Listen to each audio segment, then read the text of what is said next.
कोबीचे मंचुरन. त्यासाठी कॉर्नफ्लॉवर घेतला आहे, त्याच्यानंतर चवीनुसार मीठ, बेसन आणि तिखट आणि हळद टाकणार आहे. पाणी पण घेतलं आहे, मीठ टाकणार आहे आणि हळद टाकून घेणार आहे. तिखट आता मुलं खाणार आहेत त्याच्यानुसार टाकूया. थोडंसं गरम मसाला आणि हे पहिला आधी मिक्स करून घेऊया.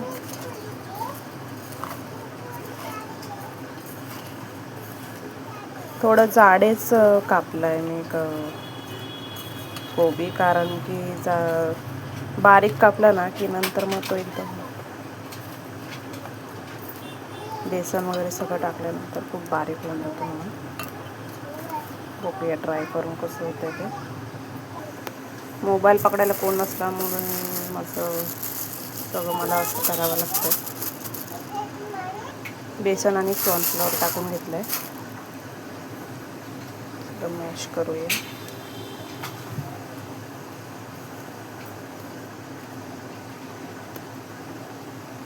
त्याच्यानंतर आता थोडं थोडं पाणी टाकून ह्याला मॅश करून घेऊया. बघू शकता किती छान सगळं बॅटर बनवून घेतलं. तिथे ठेवलं रेडी करून सगळं.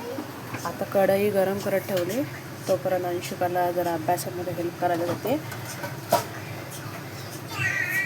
थोडंसं टाकून बघूया तेल गरम झालंय का.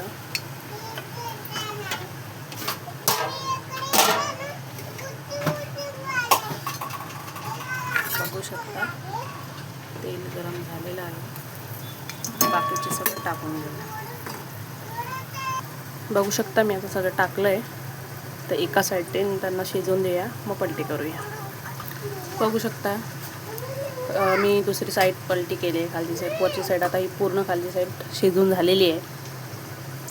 आणि तुम्हाला पाहिजे तर खायचा कलर टाकू शकता, पण मी नाही टाकलं आहे कारण की ते नव्हतं माझ्याकडे आणि नाही टाकलं. असं लालसर होईपर्यंत सगळं आता मी हे फ्राय करून घेऊ. बघू शकता किती छान झालेत. तुम्ही पण करून बघा. भजी कसे आलेत? भजी खाऊन दाखव. मस्त. आणि भाजी तुला नको ना रे? आ नको ना? काय ठीक आहे. शेअर करा, सबस्क्राईब करा आणि आमचे नवीन व्हिडिओ असेच बघत राहा. Bye bye. बाय बाय कर Sonu. Bye bye. Bye bye कर.